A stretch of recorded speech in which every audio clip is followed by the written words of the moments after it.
안녕하십니까. 예, 이번 시간에도 교재 180쪽에부터 하겠습니다. 우리가 자기 자성을 깨달음으로 해서 일체의 차별 경계에 끄달리지 않고 집착하고 분별하지 않고 중생의 업장을 초월해서 지혜 작용으로서 자유로운 삶을 실행할 수 있는 것이 남종동교의 최상승 법문이라고 앞에서 누누이 이야기했습니다. 그래서 항상 자성을 깨달은 것은 청정한 자성을 통해서 우리가 안입이 설신이 눈과 귀나 코와 입이나 혀를 통해서 일체의 모든 사물을 보고 듣고 맛보고 감촉을 느끼면서도 일체 중생심으로 작용하고 있는 안입이 설신이의 작용을 초월해서 깨달음의 지혜로서 자신의 삶을 평안하게 살 수 있도록 하는 것, 이것이 바로 반야삼매다, 무념이다, 해탈이다 라고 이렇게 이야기하고 있는 것이죠. 그래서 여기서 최상승의 법문이라고 하는 것은 궁극적으로 우리가 반야의 지혜를 체득한다든가 불성을 깨닫는다든가 이런 깨달음을 토대로 해서 우리가 참선 공부를 하는 이유는 구체적인 일상생활 속에서 깨달음의 지혜로운 생활을 잘 하기 위한 것이죠. 그래서 우리가 산다는 것이 무엇이냐? 잘 산다라고 하는 것은 편안한 마음이 우선 있어야 되겠죠. 우리가 불안한 마음으로 잘 산다라고 하는 것은 불가능하겠죠. 그래서 또 일체의 지혜가 구족되어야 그 편안한 마음을 가지고 잘 살 수 있는 능력을 갖추고 무심하게 살 수 있는 것이고, 또 우리가 삶이라고 하는 것은 나와 일체의 모든 사물과의 관계를 잘 만들어가는 것이라고 할 수 있습니다. 그러면은 내가 자신이 마음이 일체의 사물을 반야의 지혜로 잘 살펴서 나갈 수 있는 능력이 있어야 된다. 그걸 부처님 말씀에서는 자등명이라고 했고 법등명이라고 그랬죠. 그래서 자기 자신이 불심으로서 일체의 만법을 자신의 지혜를 활용할 수 있는 능력을 갖추도록 하는 것이 불법을 배우는 가르침의 의미다. 이것이 남종동교의 최상승의 법문이다라고 하는 겁니다. 이것은 뭐와 같으냐 하면요, 청산과 배군이 있을 적에 청산도 자기 자신의 살림살이를 일체의 외부 경계에 차별 분별심을 두지 않고 무심하게 하고, 배군도 청산을 의식하지 않고 자기 시절 인연에 맞춰서 편안하게 자기의 삶을 잘 사는 모습이 청산도 무심한 거고, 배군도 무심하게 살아야 각자 자기 자신도 편안하고 남도 편안하게 해주는 것이죠. 이런 모습을 우리가 선에서는 무심의 경지, 또 번뇌 망념이 없는 무념의 경지라고 이야기하고 있습니다. 그렇게 하기 위해서는 우리가 세상의 모든 사물을 보고 듣고 하는데, 거기에 보고 듣고 하는 사물에 내가 분별심을 일으키고 차별심을 일으키고 거기에 욕심을 일으키다 보면은 자기 자신이 모든 사물에 집착을 하게 됨으로써 자연히 자신의 자유를 잃어버리게 된다. 이런 자유를 잃어버리지 않도록 하는 참선 공부를 우리가 불성을 깨닫는 공부부터 해야 된다 하는 것을 이야기하고 있습니다. 자, 꽃이 누구를 위해서 핀다 한다면은 상대적인 차별 분별의식에 떨어지게 돼요. 그리고 자기 자신의 생명력의 본질을 잘 피우기 위해서 꽃이 자기 자신을 피우는 거죠. 이건 뭐냐 하면은 우리가 꽃이 핀다라고 하실 적에 왜 겨울에는 꽃이 피지 않고 봄에 꽃이 핍니까? 자, 시절 인연을 통해서 이루어지는 삶이죠. 겨울에도 꽃이 핀다라고 하면 물론 이제 그렇게 환경을 만들면 꽃이 피겠지만, 우리가 계절의 변화를 통해서 볼 적에 모든 존재는 시절 인연에 맞게끔 사는 것을 말하고 있습니다. 그래서 꽃 중에 가장 먼저 꽃 피는 것이 우리가 매화꽃이라 하죠. 그래서 봄에 겨울에 추위에 그 매화가 꽃이 피지 않다가 봄 기운이 살짝 돌 때에 꽃이 맨 먼저 피고 있는 것이 매화인데, 그래서 꽃 중에서도 가장 먼저 꽃을 피운다고 해서 매화를 꽃 중의 형이라고 화형이라고 그럽니다. 이것을 가지고 우리나라 말에서 나온 말이 뭐냐, 철이 들었다라고 이야기해요. 철이 들다라고 하는 것은 시절 인연을 알고 자기의 생명 역할에 할 일을 할 수 있는 것을 말하고 있죠. 우리가 지금 나이가 들어서 철이 들었다 하는 것은, 이제 어린애에서 철이 들었다는 것은 자기의 할 일, 능력, 역할을 스스로 할 줄 아는 사람을 이야기하고 있죠. 우리도 마찬가지입니다. 불법을 배우는 이유도 각자 자기 자신이 중생으로 사는 사람이 아니라 불심으로 살 수 있는 능력을 갖추기 위해서 우리가 불법을 배우는 것이다. 똑같습니다. 근데 이 철이 들은 것은 자기 자신의 좋은 삶을 만들어가기 위해서 철이 든 것이지 궁극적으로 남을 위한 그런 어떤 철이 든 삶이 아니죠. 이것을 우리가 달마가 왜 중국에 왔느냐 하는 이야기와 맞춰서 생각해 보세요. 달마가 중생을 구제하기 위해서 왔다. 법을 설하기 위해서 왔다. 이렇게 생각을 하겠죠. 이것은 잘못된 안목이에요.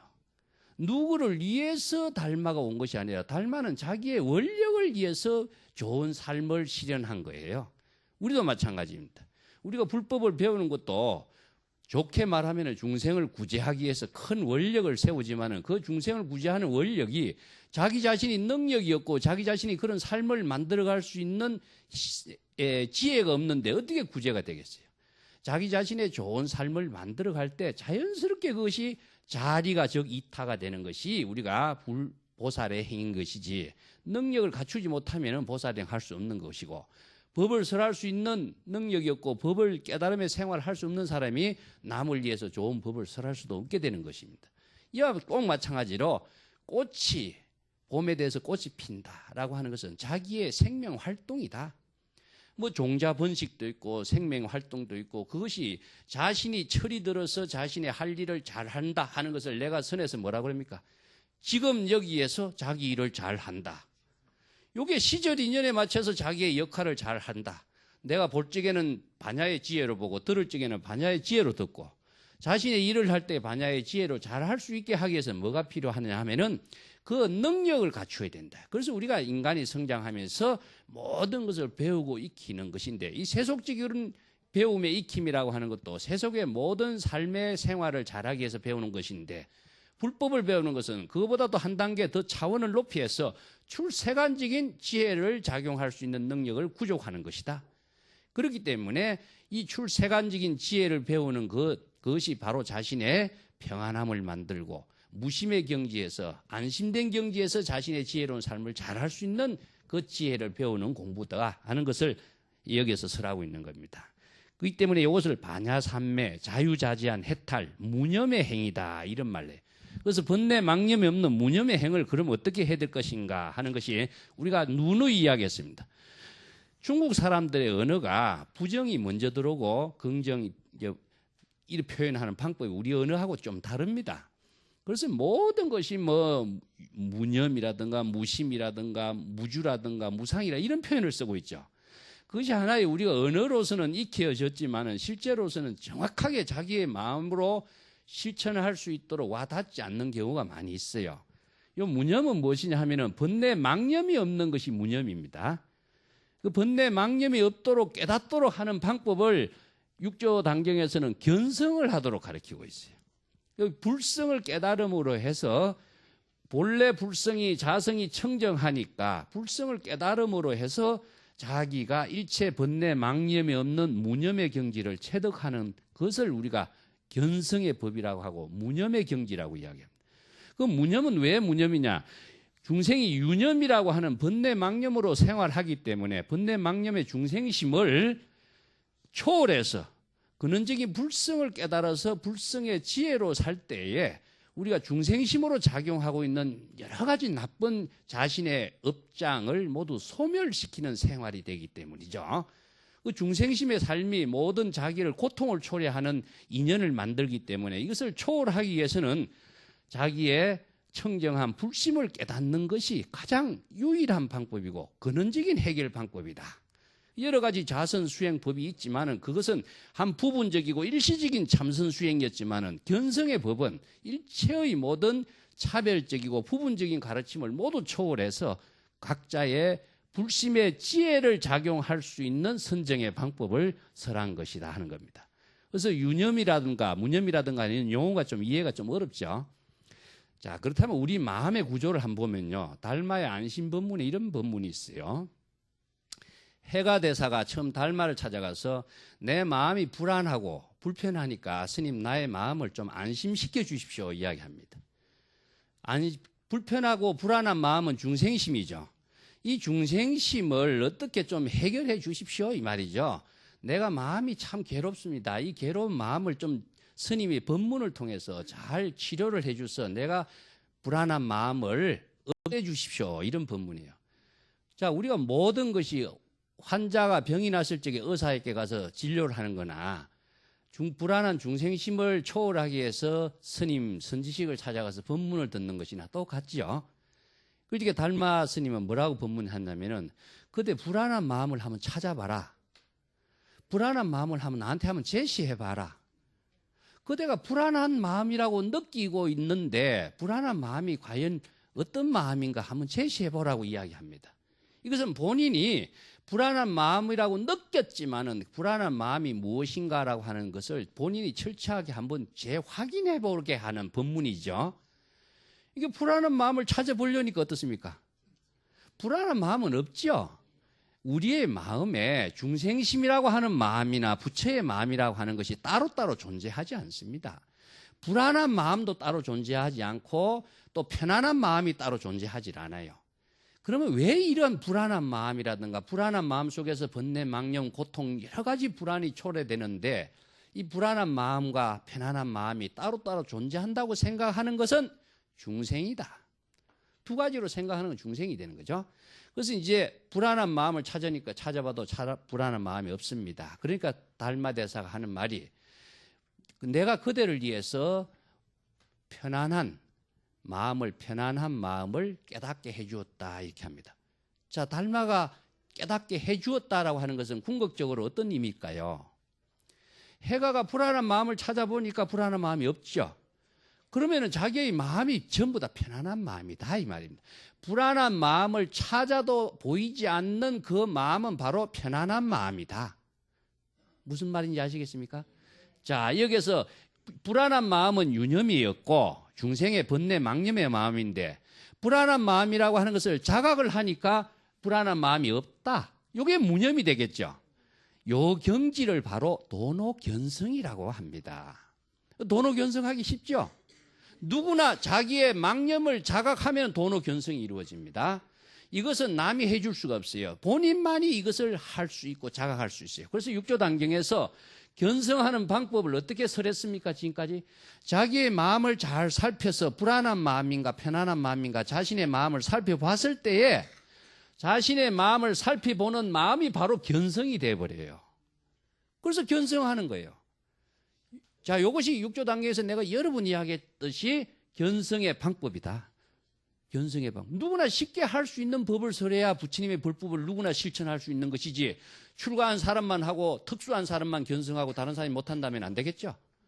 이것이 바로 참선법이다. 최상승의 법문은 이러한 사실을 자기가 직접 확인하고 실천하도록 자, 견성이 굉장히 어려운 것처럼 이야기하고 누구나 아무나 할 수 없는 것처럼 생각하지 마시고 자기의 번뇌, 망념, 불안한 마음을 자각하는 것이 바로 견성이다.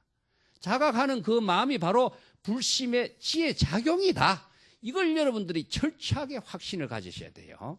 그렇기 때문에 육조단경에서는 견성하는 방법을 자, 자기의 잠자고 있는지 불안한 마음인지 꿈을 꾸고 있는 마음인지 본인이 자각을 하지 않으면 어떻습니까? 모르게 돼 있죠. 자각하는 마음이 바로 견성인 것이다. 그렇기 때문에 이것을 선에서는 망념이 일어나면 망념을 자각하라라고 이렇게 참선을 가르치고 있어요. 망념이 일어나는 사실을 자각했을 때 자각하는 이 마음은 바로 부처님의 각자의 지혜 작용의 마음이다. 이게 견성인 겁니다. 그랬을 적에 망념으로 여러 가지 자기가 업을 짓던 모든 생각들이 여기에서 딱 끊어지게 되겠죠. 이게 살인도가 돼. 스스로 일체 번뇌 망념을 끊고 불심의 지혜 작용으로 자신을 전환시키는 것을 우리가 견성이라고 한다. 나중에 밀교에서 우리가 오음이라고 하는 연부를 하고 정토정에서 남아미타불 관세음보살 연부를 하는 것도 전부 다 똑같은 구조입니다. 그래서 능경에서 이것을 관세음보살이 이거는통을 했다 그런 말 하죠. 관세음보살 연부를 했을 적에 연불 소리만 내지 말고 연불 소리를 자기가 자각한다 그랬죠. 연불 소리를 자각하는 그 마음은 연불하는 마음도 불심이지만 자각하는 그 마음도 자신의 지혜 작용이 돼요. 그래서 불심의 지혜 작용이 바로 일체의 중생심 번뇌 망념을 초월한 깨달음의 지혜로운 삶을 스스로 만들어가는 공부다. 이게 일상생활 속에서 하는 깨달음의 생활인 겁니다. 그런데 이러한 깨달음의 생활을 이것만 아무리 하고 있다고 해서 반야의 지혜가 구족되지는 않습니다. 가나선에서는 무자 화두를 참고하는 방법으로 그걸 또 방편으로 제시했죠. 이러한 모든 불법을 깨달음의 생활로 만들게 하기 위해서는 불법의 대의가 뒷받침되어야 돼요. 그래서 깨달음이라고 하는 것은 두 가지를 내용을 이렇게 세분화시켜서 설명하면은 중생심을 불심으로 깨닫는 것을 견성 무념이라고 하고 불법의 대의를 깨닫는 것을 은하대오 반야 지혜를 체득하는 깨달음이라고 그래요. 지난 시간에 내가 이야기했습니다마는 스승의 법문을 듣고 은하대오 단번에 깨닫죠. 이것은 무엇이냐? 불성이 깨닫는 것보다도 물론 불성의 지혜 작용은 함께 작용하고 있지만은 불법의 내용을 깨닫는 겁니다. 불법의 내용을 깨달음으로 해서 이 지혜가 자신의 모든 깨달음의 생활을 할 수 있는 능력을 만드는 깨달음을 이루는 공부예요. 그래서 우리가 경전을 읽는 공부, 경을 왜 읽겠습니까? 그러면 이것이 깨달음 이걸로 끝난다면 경은 안 읽어도 되겠죠. 경을 읽는 것은 무엇이냐? 어록을 읽는 것은 무엇이냐?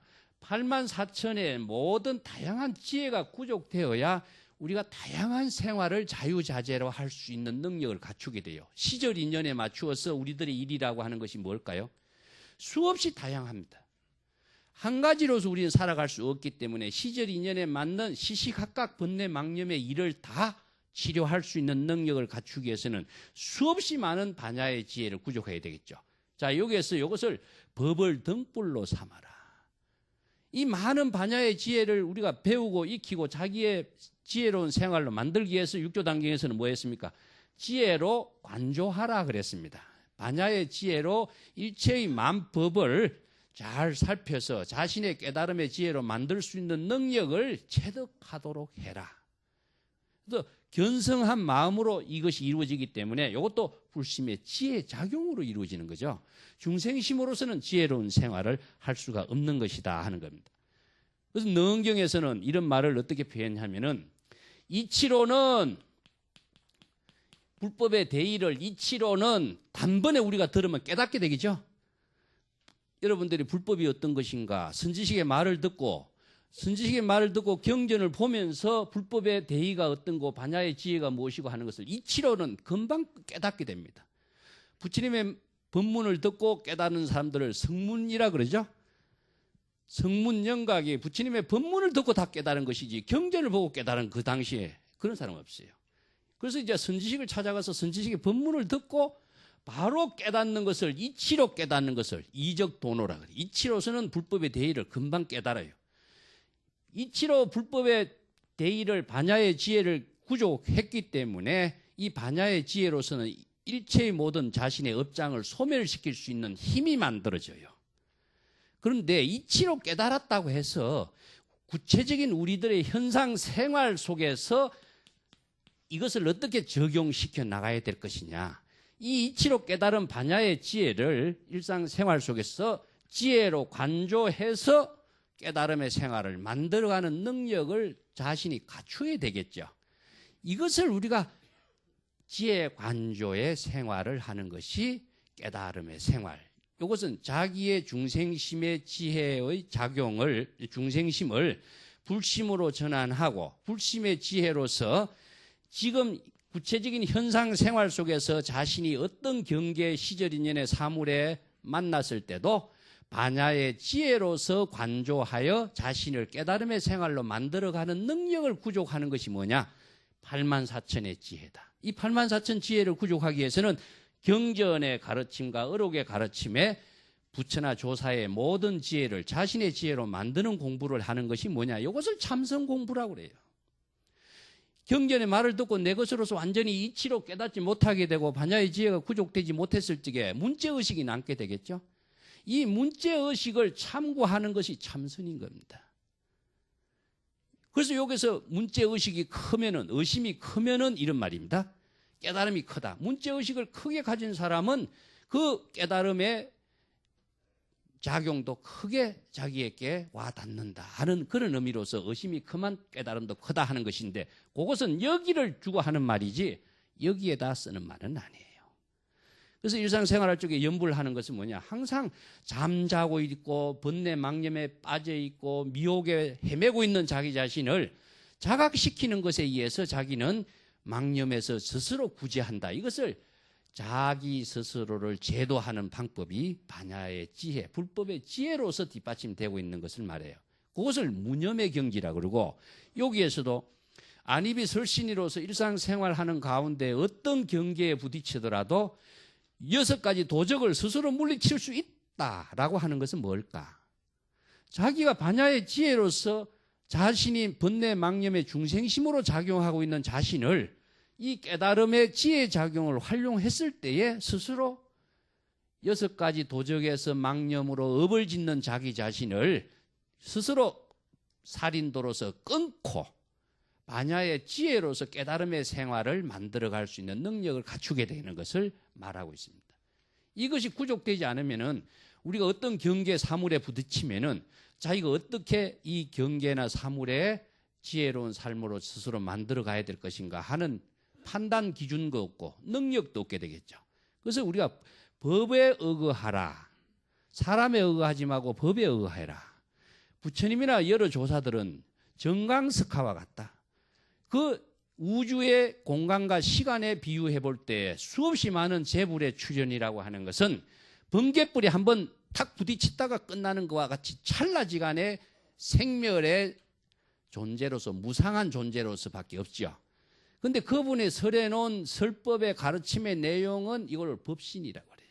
그 법신의 지혜는 영원히 우주에 편만되어 있다. 이 뒤에도 이제 해능이 법신의 이야기가 나오는데, 이 가르침을 체득했을 때에 우리가 재불의 법신과 나의 법신이나 깨달음의 생활을 함께 할 수 있는 능력을 함께 나누는 그런 생활을 할 수 있게 되는 것을 말합니다. 그래서 참선 공부의 본질은, 우리가 이것은 위에서 견성을 하는 방법은 망념의 자각으로서 누구나 쉽게 할 수 있어요. 일상생활 속에서 언제 어디서나 할 수 있고, 항상 지혜를 구족하는 이 공부는 철저하게 반야의 지혜, 법을 토대로 해야 된다. 그래서 여기서 이걸 법을 등불로 산다 하는 것은 이것을 중심으로 하는 겁니다. 법을 등불로 한다. 그런 깨달음의 생활을 할 때 우리가 자유스러운 반야삼매를 이룰 수 있고, 자유자재한 해탈의 경지에서 무념의 실천을 실행할 수가 있다. 또 그 밑에 보겠습니다. 이 때문에 여러분들은 여러 가지의 모든 생각을 하지 않고 번뇌 망념을 끊어버리려고 하지 말라. 자, 그것은 법에 속박된 것이고, 즉 한쪽에만 치우쳐진 편견에 떨어지게 되는 것이다. 무념의 법문을 깨닫는 사람은 만법에 모두 통달하게 된다. 무념을 깨달은 사람은 재불의 경계를 깨달은 것이며, 무념의 동교의 법문을 깨달은 사람은 부처의 경지에 도달한 것이다. 자, 여기에서 깨달음의 경지를 한번 보세요. 이것이 바로 남종 동교에서 설한 무념의 법문, 깨달음을 체득하는 법문의 내용에 전부 다 골격이라고 하는데, 이 경지를 체득한 사람은 조사의 경지와 부처의 경지와 똑같은 경지의 삶을 살 수 있는 것이다 라고 이야기했어요. 여기 한 가지 상주의스러운 법문을 했는데, 자, 우리가 여러 가지 마음 가운데서 여러 가지 생각이 일어나고 모든 경계를 부딪힐 적에 온갖 사물이 눈앞에 닥쳐오는 것을 만물이라고 합니다. 백물이라고 그래요. 여러 가지 생각이나 눈앞에 닥치는 모든 생각이 일어나는 번뇌 망념을 끊으려고 하지 마라. 이것이 참선 공부의 최상승 법문에서 아주 중요한 법문, 대성 반야의 지혜를 체득하는 법문 중에서 핵심이에요. 앞에서 한번 이야기가 나왔었죠. 자, 보통 참선 공부하면 어떻습니까? 번뇌 망념을 끊는 것이 참선 공부라고 가르쳐 왔잖아요. 번뇌 망념을 일으키지 말고 끊어버리라 이렇게 이야기했는데, 그렇다면은 일으키지 않으려고 하는 그 마음은 또 어떤 마음이냐? 끊어버리고 번뇌 망념을 없애려고 하는 그 마음은 또 어떤 마음이냐? 이것은 긁어 부스럼 만드는 행위밖에 안 된다. 그래서 이런 번뇌 망념을 없애려고 하고 끊어버리려고 하면은 끊어버리고 없애려고 하는 마음이 또 다른 번뇌 망념으로 자신의 마음에 작용하고 있기 때문에 끊어지지도 않고 없애려고 해도 없애지지도 않는 거예요. 요거는 지혜를 모르는 사람이 어리석은 자가 이런 참선을 가르치는 겁니다. 참선 공부는 번뇌 망념을 끊고 자각하는 그것으로서 끝나면 안 돼. 이 반야의 지혜와 견성한 마음 이것을 가지고 자 번뇌 망념을 자각했을 적에 반야의 지혜를 가지고 당장 자신의 생활로 되돌아가야 되겠죠. 이것은 수행입니다. 수행. 망념을 초월하는 수행, 지혜를 체득하는 수행, 참선 공부예요. 참선 공부는 왜 하느냐? 지금 여기에 자신의 일을 잘 하기 위해서 하는 것이죠. 자, 번뇌 망념을 초월한 무념의 경지를 체득하는 것이 목적이 돼서도 안 되고 지혜를 많이 구족하는 것만이 목적이 돼서도 안 되겠죠. 아까 꽃이 무엇을 하기 위해서 꽃이 피우는 건 아니에요. 이것은 무엇이냐? 꽃은 자연의 생명 활동으로만 이루어지지만 우리는 시절 인연을 모두게 수용해서 시절 인연의 좋은 삶을 지혜로 만들어가는 창조적인 삶을 만들어갈 때 우리들이 의식주의 생활도 할 수가 있고 편안하고 남도 편안한 생활도 할 수 있고 많은 지혜로운 삶을 통해서 자신의 불법을 건립하는 생활을 할 수가 있어요. 이 원력의 삶이라고 하는 것은 자신의 불법을 건립하는 삶이 바로 목적의식에 떨어지지 않는 자기의 일을 할 때에 바로 불국토도 이루어지는 삶이 되는 겁니다. 이 일을 하기 위해서는 반야의 지혜를 자신의 일로서 깨달음의 생활로 만들어가는 능력이 구족되어야 되는 것이지 수행을 목적으로 하고 깨닫기 위한 목적으로 하고 지혜를 체득하는 공부를 목적으로 한다면은 자신의 깨달음의 생활은 언제 하느냐? 그것이 항상 수행과 깨달음의 생활이 지금 자신의 일과 같이 이루어져야 된다. 구분하면 안 되겠죠? 왜냐하면 수행 다 하고 깨달음의 생활한다. 그런 시간은 우리 생에 세세생생 기다려도 오질 않습니다. 그렇기 때문에 수행 그 자체가 자기 일이고 지혜로운 생활이 자기 일이에요. 이것은 시절 인연에 맞는 자신이 망념을 자각했을 때에 자각한 그 마음이 바로 시간이 없어 찰나에 동시에 이루어지고 자각했을 때에 반야의 지혜로 자기 일이 동시에 작용할 수 있는 삶이 되어야 되는 것이죠.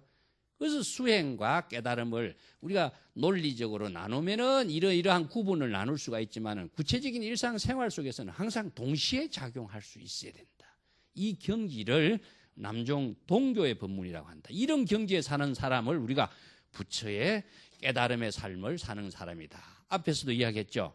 연꽃이 진흙탕에 물들지 않고 연꽃으로서 항상 자신의 꽃을 피워서 만인에게 즐거움을 주기 위해서 피우는 건 아닌데 만인에게 자연스럽게 즐거움과 기쁨과 행복 상징으로서 나누는 그런 의미를 부여하고 있는 것처럼 사실 그런 의미를 부여하는 것이 아니라 그런 의미를 느끼는 것도 우리 사람이에요.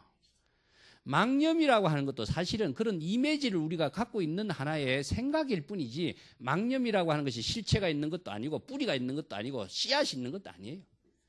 그것을 자각했을 적에 모든 것이 다 소멸되고 우리가 그것을 경지를 깨달음으로 전환시킬 수 있다. 그래서 지도문안이라 그런 말 써. 신신명에서 지극한 도를 체득하는 것은 이렇게 어렵지 않고 쉽다. 이건 뭐냐? 자기 마음만 살짝 바꿔버리면 끝나버리기 때문에 이보다 더 쉬운 일이 어디 있느냐 하는 거죠. 남의 마음을 바꾸려고 해보세요. 세세생생 바꿀 수가 있는가? 여러분들이 놓은 자식들 마음 바꿀 수 있는가? 못 바꿉니다. 그렇지만 내 마음을 바꾸면 모든 것이 천지가 바뀌지죠.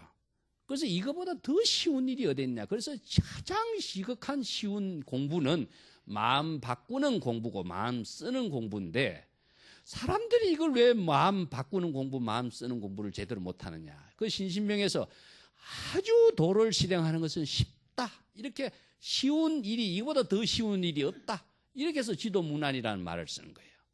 그래서 우리가 불법을 배워서 아는 사람은 얼마나 쉽습니까? 이 고통에 헤매는 자기의 마음을 자신의 반야의 지혜로 작용하는 법문을 듣고 바꾼다면 얼마나 쉬워요. 쉬운 일을 바꾸지 못하는 것은 이것은 자신이 그러한 삶을 살지 못하는 포기하는 것이다. 우리가 마음속에서 불안이라든가 공포를 느낀다고 했을 적에 불안이나 공포라고 하는 것이 아까도 이야기한 것처럼 씨앗이나 뿌리가 있는 건 아니거든요. 죽음의 공포를 어떻게 극복해야 될 것인가. 모든 종교인들이 이것을 큰 약선전을 하면서 팔아먹고 있지만은 죽음의 공포라고 하는 건 없어요. 자기가 그 죽음은 경험해보지도 않는데 어떻게 공포를 느껴요? 그건 스스로 생각으로서 만들어낸 공포일 뿐이지, 그 생각만 망념의 공포라고 하는 사실을 바로 알고 망념을 자각해서 불심으로 되돌아가면 죽음에 대한 공포는 없어져 버리는 거예요. 경험하지 않는 것이 있는 것처럼 하는 것은 오히려 또 다른 공포를 갖고 사람을 불안하게 만들 뿐이에요. 그렇게 해놓고 누가 구제해준다, 신이 구제해준다, 이렇게 하는 것은 뭐냐? 이것은 많은 사람들이 잘못된 지혜로서 많은 사람들을 고통받는 중생을 더 고통받게 만드는 악용밖에는 안 된다. 반야의 지혜를 바로 배우는 사람은 자신의 모든 불안과 고통을 즉시 지금 여기에서 생사해탈할 수 있는 법문을 가르치고 있다. 이것을 바로 배우기 위해서 해능이 이렇게 강조하는 겁니다. 그리고 이러한 무녀의 동교의 법문을 깨닫기만 하면은 일체 중생의 경지에 같은 우리들의 삶을 누구나 할 수 있다. 왜 이렇게 간단한 불법을 배워서 그러한 삶을 살지 못하느냐. 이것이 안타까워서 자주 이야기하는 겁니다. 여러분 교재 183페이지 한번 보세요. 나홍화상이 그 183페이지 맨 밑에 부분에 6가지 육문 육적에 대한 이야기가 나옵니다. 아미타불이 어디 있느냐? 아미타불이. 예? 자기 마음 가운데서 아미타불이 어디 있는가를 잘 살펴봐라. 아미타불이라고 하는 것이 어디 있는가 살펴봐라. 예? 아미타불을 생각하고 생각하는 그 마음, 번뇌망념이 없어진 그곳에 자기가 전체 아미타불이 되어서 안입이 설신 6가지 창문을 통해서 지혜의 광명이 그대로 빛을 발휘하고 있다. 자, 아미타불을 우리가 마음 밖에서 찾고 서방 극락정토에서 찾아봤다. 그렇지만 그런 아미타불이 있었느냐? 나홍화상이 이 법문의 개송 한마디가 우리들 각자가 아미타불이 무엇인가를, 열애나 아미타불은 우리들의 지혜 광명의 법신입니다. 반야의 지혜 작용, 여기서 이야기하는 불심의 지혜 작용이 바로 아미타불이다. 금강경에서 이야기하는 열애이다. 화엄경에서 이야기하는 노사나불이고 비로자나불인 것이다. 이런 부처의 경계를 이룬다라고 하는 법문이 나왔죠. 이 부처의 경계가 무엇이냐? 일체의 번뇌 망념이 없는 불심의 지혜 작용을 하는 이 경계를 부처의 경계라고 그래요. 그래서 이것을 중국의 선에서는 거창하게 부처의 경계란 말 쓰지도 않아요. 지금 여기 자기 일을 하는 그대로가 무의진인이다. 지상에서 반야의 지혜를 깨달음으로 실행하는 그대로가 바로 부처와 조사가 차별이 없는 진인의 모습이다. 이렇게 법문을 합니다. 예, 동교의 법문을 또 뒤에 한 장 넘어가서 보겠습니다. 184페이지 쪽에 해능의 법문을 연결해서 보겠습니다. 남종 동교의 법문을 잘 깨달아서 자신의 생활이 되도록 하라 하는 것을 호지하라 이런 말씀입니다. 수지하란 말은 자기의 몸 생활이 되도록 하라 그랬죠. 불법을 수지하라 하는 것은 불법의 가르침을 자기 자신의 생활이 될 수 있도록 철저하게 생활이 될 수 있도록 능력을 갖추는 것을 수지하라. 이 호지하란 말은 잘 간직해서 지금 여기 자신의 반야의 지혜의 법문을 깨달음의 생활로 할 수 있도록 해야 한다. 그냥 다른 생각하면 어떻게 됩니까? 호지가 안 되겠죠. 항상 반야의 지혜의 법문을 자신의 깨달음의 생활이 될 수 있도록 잘 간직하고 그런 생활로 만들어갈 수 있도록 하는 것을 우리가 호지하라 그런 말씀입니다. 자, 여기서 선지식이요. 여러분, 후대에 해능이 이제 후대 사람들을 위해서 이 법문을 내려주는 겁니다. 내가 설한 남종 동교의 법문을 깨달은 사람은 항상 나의 법신이 그대들 곁에 좌우를 떠나지 않게 됨을 알 것이다. 여러분들이 이러한 남종 동교의 법문을 똑같이 깨닫고 똑같이 실천하도록 하라. 여기에서 보리심을 발언하여서 법문을 수지하는 것이 부처님의 가르침을 받드는 것과 같다. 종신토록 이 몸이 다하도록 법문을 잘 수지해서 물러나지 않는 사람은 반드시 성스러운 지위에 들게 된다. 부처의 경계에 들게 된다. 그러나 법문을 전수할 때는 예부터 지금까지 성자들의 조용히 법을 부촉을 하였다. 이런 이제 법문 부촉한 이야기까지 하고 있는데, 여기에서 후대에, 자, 해능이 지금 돌아가신 지가 713년에 돌아가셨으니까 지금부터 한 1300~400년 전에 1700년 가까이 됐습니다. 그런데 그분의 법문을 지금 우리가 남종 동교의 법문을 깨닫는 사람은 해능과 나와 항상 함께 한다. 해능의 법신과 같이 하고 있다. 해능의 법문을 자신의 깨달음의 법신으로 삼고 있다. 이런 이야기를 하고 있어요. 여기서 법신이란 말 참 이해하기 어렵죠. 제가 법신에 대해서 참 여러 번 이야기를 했습니다만은 우리가 불교에서는 부처님의 법을 대성불교에서는 삼신으로 나누고 있습니다. 세 가지 몸으로 나누는데 깨달음을 경지를 이룬 것을 우리가 부처라고 이야기하고 부처에는 세 몸을 구족하고 있다. 이것을 첫 번째는 법신이다. 다음에 보신, 화신 이렇게 하죠. 자, 법신은 무엇이냐? 반야의 지혜를 완전히 체득한 그 경지를 법신이라고 한다. 이것은 불법의 대의를 완전히 체득해서 자기 자신이 불법의 삶을 살 수 있는 능력을 완전하게 구족한 것이다. 자, 물론 여기에서 계율 사상이라든가 반야의 지혜라든가 이런 것이 모든 것 자신의 지혜로서 활용할 수 있는 능력을 갖춘 것을 법신이라고 한다. 두 번째는 보신은 무엇이냐 하면요, 반야의 지혜를 작용 구족하고 또 중생을 위해서 자비심을 실현하는 인격적인 삶이 완전히 갖추어진다. 그래서 부처님은 지혜의 완성자, 인격의 완성자라고 그러죠.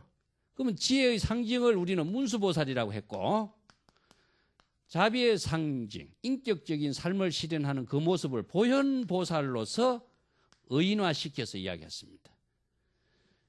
그러면 지혜와 자비가 구족된 그 모습을 부처의 자격을 갖춘 사람을 우리가 보신이라고 이야기해요. 화신은 무엇이냐 하면은 시절 인연에 맞춰서, 시절 인연이라는 것은 언제입니까? 항상 지금 여기 자기의 일을 통해서 자신의 깨달음의 삶을 실행하는 것이 뭐냐?